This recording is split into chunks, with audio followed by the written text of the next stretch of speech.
Hello students, welcome to Vedyuk. I am your SST mentor and in this video we are going to start third part of history's second chapter Nationalism in India. तो सबसे पहले शुरुआत करते हैं the salt march and the civil disobedience movement से. So Mahatma Gandhi believe that salt was a powerful symbol that could unite the nation. तो महात्मा गांधी का ये मानना था कि सॉल्ट एक ऐसा पावरफुल सिंबल है जो पूरे नेशन को यूनाइट करेगा.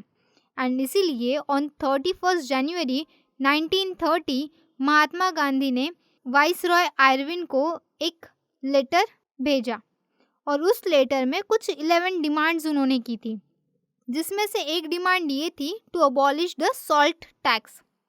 The tax on salt and the government's monopoly over its production reveal the poorest side of British rule. अब गांधी जी ने जो लेटर भेजा उस पर आयरविन ने कोई भी रिप्लाई नहीं किया. Thus Gandhi ji took the decision to launch the movement, which is the civil disobedience movement.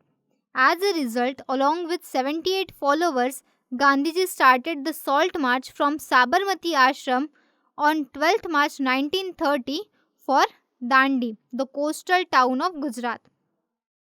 And 240 mile का 240 माइल्स का डिस्टेंस ट्रैवल करने के बाद 6 अप्रैल को गांधी जी दांडी पहुंचे. And he broke the salt law by boiling seawater and manufacturing salt, which marks the beginning of civil disobedience. Gandhiji started the civil disobedience movement, and as the movement spread, foreign clothes were boycotted, peasants refused to pay the revenue and chowkidari tax, village officials resigned. In many places, forest people violated forest law. So इसी वजह से However, the British government arrested all the leaders including Gandhi ji. And April 1930 को अब्दुल गफार खान को पेशावर से arrest किया गया और उसी के बाद महात्मा गांधी को भी अरेस्ट कर लिया गया. About 1 lakh people got arrested by the British.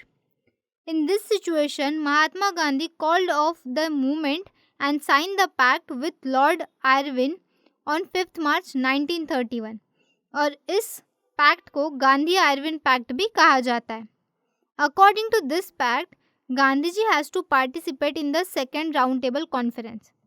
और इस पैक्ट के वजह से गांधी जी को सेकेंड राउंड टेबल कॉन्फ्रेंस में पार्टिसिपेट करना पड़ा. और इसी के साथ साथ गांधी जी ने जो भी पॉलिटिकल लीडर्स थे उनके रिलीज के लिए डिमांड की. तो दिसंबर 1931 में Gandhi ji went to London for the second round table conference, but वो वहाँ से निराश होकर वापस लौटते हैं. अब वो वहाँ से वापस क्यों लौटते हैं? क्योंकि ब्रिटिश गवर्नमेंट ने पॉलिटिकल लीडर्स को रिलीज करने से मना कर दिया.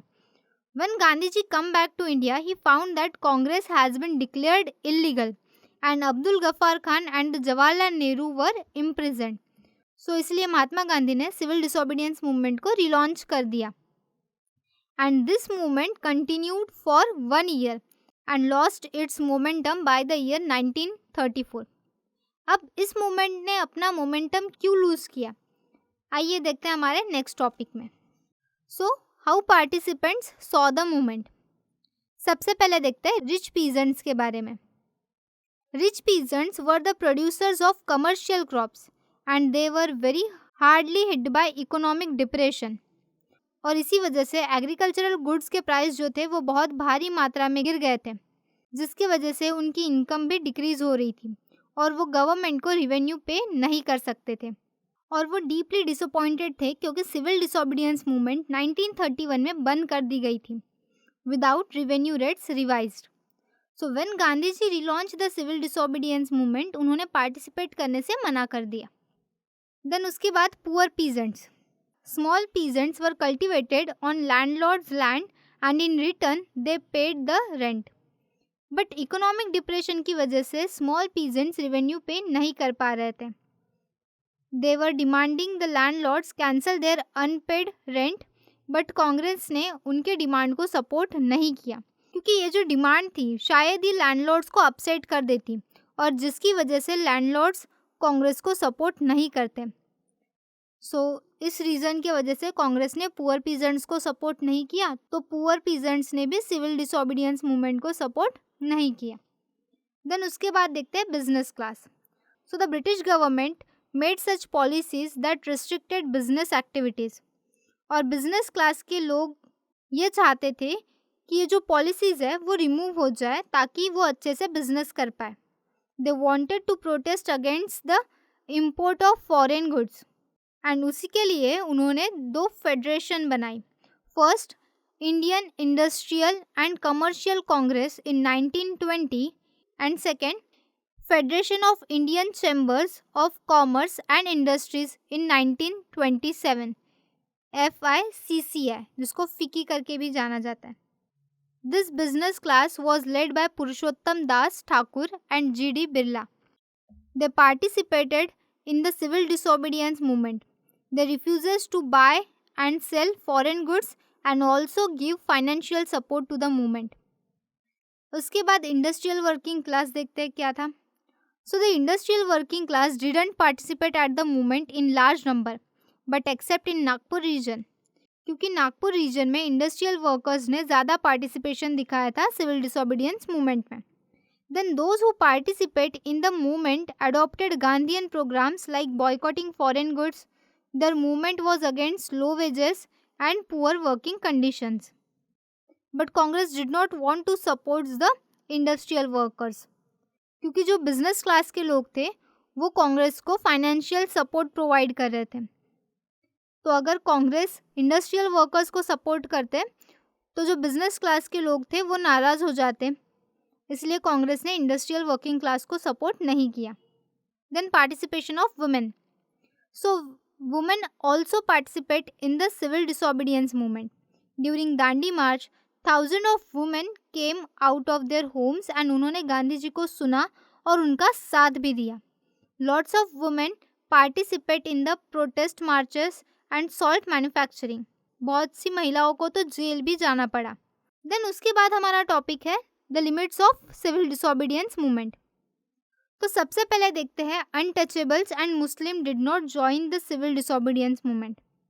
अब दलित्स और मुस्लिम इन्होंने सिविल डिसोबीडियंस मूवमेंट को क्यों ज्वाइन नहीं किया, उनके भी कुछ रीजंस रहे होंगे। तो चलिए देखते हैं। सबसे पहले देखते हैं कि दलित्स ने इस मूवमेंट को ज्वाइन क्यों नहीं किया। For a long time, Congress had ignored the Dalits because of fear of Sanatani, the conservative high caste Hindus. Gandhiji called Dalits as Harijan or the children of God. He believed that Swaraj would not come 100 years if untouchability was not eliminated. तो गांधी जी का ये मानना था कि स्वराज 100 सालों तक नहीं आता अगर अनटचेबिलिटी नहीं जाती।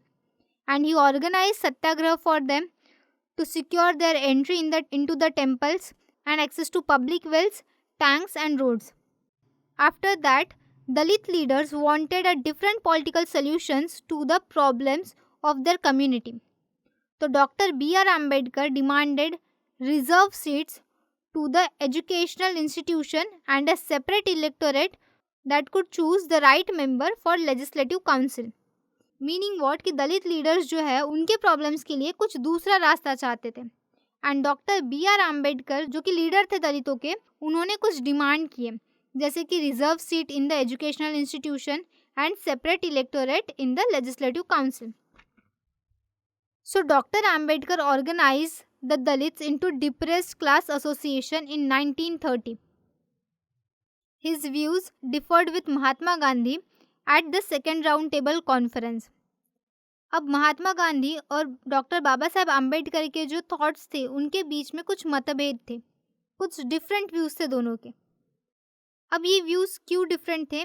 क्योंकि doctor Ambedkar demanded a separate electorate for Dalits in the second round table conference and when the British government admitted Ambedkar's demand, Gandhi ji ने इस डिसीजन को स्ट्रांगली अपोज किया। अब गांधी जी ने डिमांड को स्ट्रांगली अपोज किया and he began fast unto death, क्योंकि गांधी जी का ये मानना था that a separate electorate for Dalits would slow down the process of their integration into the main society. तो उनका जो सबको एक करने का जो सपना है, यूनिटी में रखने का जो सपना है, वो कहीं ना कहीं सपना ही रह सकता है या वो पूरा नहीं हो सकता। इसीलिए गांधी जी दलित्स के लिए सेपरेट इलेक्टोरेट नहीं चाहते थे। In the end, Ambedkar ultimately accepted Gandhiji's position and as a result, the Pune Pact of September 1932 was signed. This pact gave the depressed class reserve seat in the provincial and central legislative council, but the voting was to be done by the general electorate. और फिर 1932 सितंबर में गांधी जी और doctor Ambedkar के बीच में एक pact sign हुआ जिसे Poona pact कहते हैं, और इस पैक्ट के अकॉर्डिंग डिप्रेस्ड क्लास को provincial and central legislative council में रिजर्व सीट्स दी गई, लेकिन वोटिंग जो थी वो जनरल इलेक्टोरेट के तहत ही होगी। देन उसके बाद था हिंदू मुस्लिम क्लैश। अब मुस्लिम्स ने सिविल डिसोबीडियंस मूवमेंट को सपोर्ट नहीं किया, और क्यों नहीं किया ये देखते हैं। Hindus and Muslims were struggling together in the non-cooperation Khilafat movement, and in the mid-1920s, Congress came more visibly associated with Hindu religious group like Hindu Mahasabha, and as a result, relation between Hindu Muslims were worsened. In 1930, Sir Muhammad Iqbal, the president of Muslim League, demanded the importance of separate electorate for Muslim. He thought that it would safeguard minority political interest. Then the Congress and the Muslim League made efforts to talk again for unity, and in 1927 it appeared that such a unity could be possible. The only difference in the opinion of Congress and the Muslim League was based on the representation in the future assemblies that were to be elected. और उसके बाद जो leaders थे मुस्लिम league के, Mohammad Ali Jinnah, they wanted reserve seats for Muslim in the Central Assembly. He was willing to give up the demands for a separate electorate for 2 conditions. और मोहम्मद अली जिन्ना जो थे ये सेपरेट इलेक्टोरेट की डिमांड खुद से गिव अप कर रहे थे, लेकिन उनके 2 कंडीशंस थे। अब पहली कंडीशन ये थी, Muslims were assured reserve seats in central assembly. Muslim को सेंट्रल असेंबली में रिजर्व सीट्स मिले, एंड सेकेंड कंडीशन ये थी, the representation would be proportional to the population in Muslim dominated province Bengal and Punjab. Then in 1928 at the all parties conference, M.R. Jayakar of the Hindu Mahasabha strongly opposed the demand of Jinnah. Many Muslim leaders and intellectuals feared that the culture and the identity of minorities could be submerged under the domination of Hindu majority. So Muslim did not support the civil disobedience movement in 1930. और बहुत से मुस्लिम leaders और intellectuals को ये डर था कि कहीं हिंदू मेजॉरिटी के डोमिनेशन की वजह से माइनॉरिटीज़ की आइडेंटिटी जो है वो छुप ना जाए, और इसीलिए मुस्लिम्स ने सिविल डिसोबीडियंस मूवमेंट को सपोर्ट नहीं किया। तो यहाँ तक हमने पढ़ लिया। आई होप आपको समझ आ गया होगा। अब आगे के जो टॉपिक है वो हम हमारे नेक्स्ट वीडियो में पढ़ेंगे। इस वीडियो में अगर आपको कुछ डाउट है तो आप हमें मेल कीजिए। एंड में मैंने आपको कुछ क्वेश्चंस दिए हैं जो कि टेक्स्ट बुक की हेल्प से सॉल्व करने हैं। So till then keep watching and keep learning and stay tune for more videos and updates. Bye bye.